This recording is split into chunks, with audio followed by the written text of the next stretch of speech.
We're here to solve this Pentominous Cipher puzzle by Takeya Saikachi. It's called Box in Box, and the first thing we'll want to do is focus on the center of this grid. Just because I probably won't be using the number notation during the solve, I'll turn it off, and that will just simplify my tab options. The first thing I notice in the grid, looking at the center box, we've got cases where the 1 can connect out and the 4 can connect out, but there's actually an interesting constraint where this 2 can't come too far down because it's going to intersect with these 2's. So where there are 1, 2, 3, 4, 5 cells, the 2 always has to take this cell or won't have enough space to fit in. And then I can also see something else if I'm thinking about how this interacts with the 1's and the 3's. There's definitely a deadly pattern, which is where the 2 fully envelops this 1. But even in this shape, the 1 would fully envelop this 3, and those would both cause issues. And so the 2 can only come as far left of this cell, which means 1, 2, 3, 4, 5. The 2 has to take this cell to the top and to the right to get going. And that's now going to give us some constraints we can apply to the digits around it. So this 4 has 4 cells if it comes down to here, a 5th cell if it goes there. So these have to be part of the shape. The 3 now has to come to the left. It can come all the way up here, but this 1 needs to extend out. So this 3 for sure is a Y pentomino. The 6 has to come further out to the top. That means this 1 keeps extending. The 7 is extending. The 1 finishes as an I shape. You've got to still place a valid full shape for this 2, and again, it doesn't connect down to these cells, so it's got to be a P pentomino, and that means this is going to be a P pentomino for this 2, and it's going to take this 2 by 2 box and have 1, 2, 3, 4 options for it. So before we get too far along, let's just start to draw some of these edges in, and in cases where we know some of the sure shapes, you could mark them with letters, but in this case, I'm just going to draw the edges in and get going. So coming back to some next points of progress, one thing we know is these 4 are all part of the same clue of the 9, and it's right next to a Y shape, so this can't be a Y shape, but it could be an L shape, so it only has this top escape and this bottom escape still left for it. This 8 is pinned, so it's got to come up, and in doing that, now the 7 has to extend around it and forces it to be a V shape, so no other pentomino is going to be a V shape.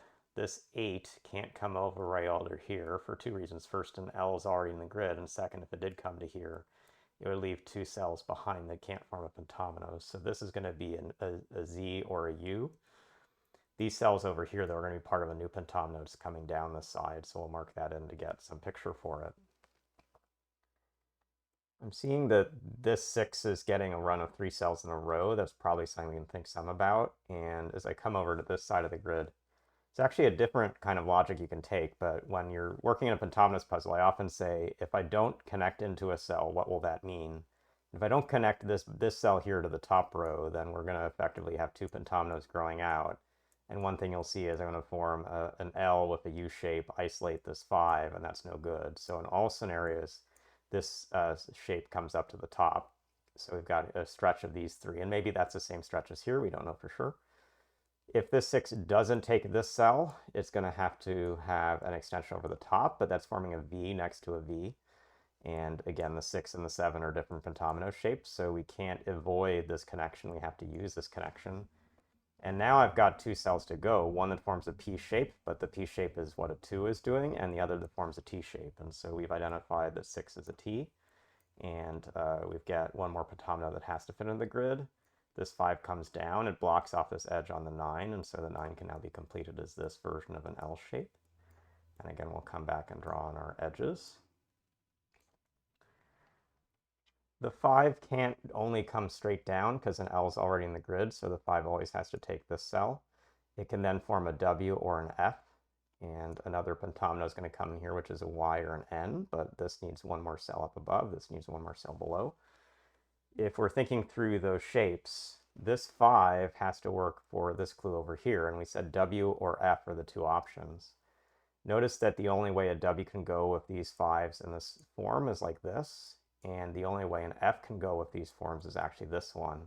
Having marked these cells with the 8 above and this other, we've got limitations. So this 5 always takes these, and it's actually a 90-degree rotation of this spot. So this 5 is exactly this cell in the same pentomino, and we get an F or a W.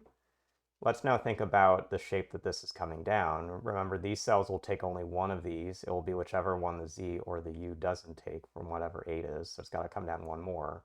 And in marking that in, the 5 is now forced to be a W. The F has been eliminated from options. So looking at the right side of the grid, we get a constraint that comes back to the left side of the grid. We've identified 5 as W. We have still 2 options for 8 as a Z or a U, but we'll have to work through those.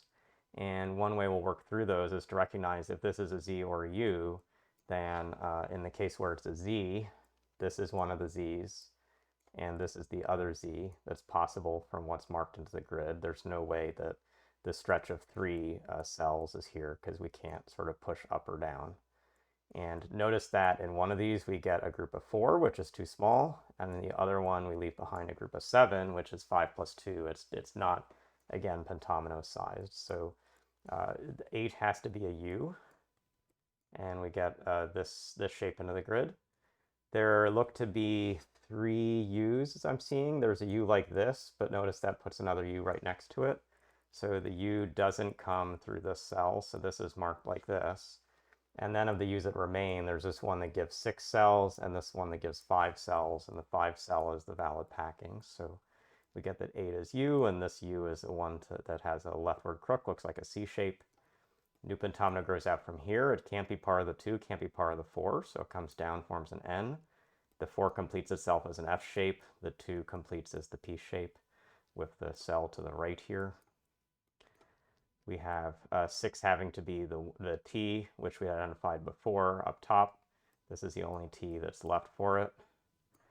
4 has to be part of an F shape, and while there are these 2 F shapes, one leaves behind an intact other pentomino and one does not. So this is the forced F, and the last V in the corner of the grid finishes this puzzle. So really interesting construction. It took advantage of some of the basic shape constraints that you have in a close packing based on the center of this box inside of the box, but then really revealed itself through the considerations of how across the grid could shapes work together, like the way the 5 is a W versus an F, the way the 8 is a Z versus a U.